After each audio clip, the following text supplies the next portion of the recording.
Comment ça va, Patrice? Ça va. Ma curiosité s'est réveillée ce matin, a été éveillée à la lecture de ce titre que vous allez voir. Patrick Neu, le sculpteur d'oxymores. Alors c'est une jolie formule, mais je me suis dit sculpter des oxymores quand même. Fallait y penser, hein. Parce que oxymore, c'est une figure de style, hein, où deux mots que tout oppose sont rapprochés dans une phrase, hein, comme se hâter lentement ou.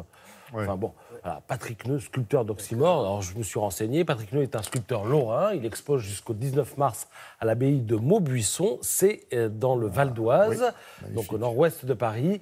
Et alors, l'explication des oxymores, je vais vous la donner avec cette camisole qui est entièrement composée d'ailes d'abeilles, figurez-vous.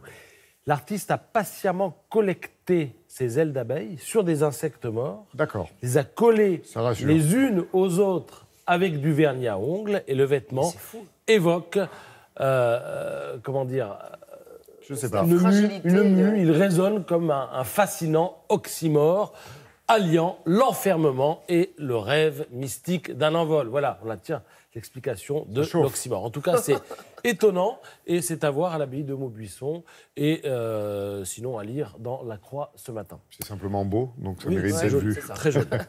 Vasarely a les honneurs de Beaubourg. Alors l'artiste hongrois, devenu ensuite français, est un peu tombé dans l'oubli, il faut quand même le dire. Pourtant, dans la France des années 70, c'était un cador. C'était une sorte de coqueluche, un artiste victorieux, selon l'expression de Valérie Duponchel ce matin dans le Figaro. Pourquoi artiste victorieux? Parce qu'il occupait l'espace à la fois public et privé.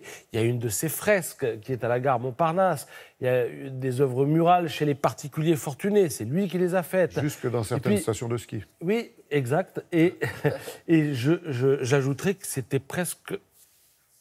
On était obsédé par Vasarely parce que le papier peint dans les chambres dans les années 70, vous vous rappelez, c'était totalement inspiré de Vasarely quand c'était pas du Vasarely ou de la copie de Vasarely. Enfin bon, le problème c'est que quand vous êtes trop à la mode un jour passe et vous n'êtes plus du tout à la mode. Alors sur le marché, il a un peu de mal à décoller, nous explique ce matin le Figaro. Alors bon, il a un peu de mal à décoller, il faut se calmer quand même parce que son record c'est quand même 644 000 € pour une œuvre, une peinture des années 50, et ces toiles aujourd'hui se vendent entre 80 et 200 000 €. Donc je pense que c'est en fait d'autres artistes qui partent un peu n'importe où, et lui est peut-être dans les clous, tout simplement. Dans les normes, tout simplement. Et puis, sans déformation visuelle. 80 à 200 000 €, c'est déjà pas mal.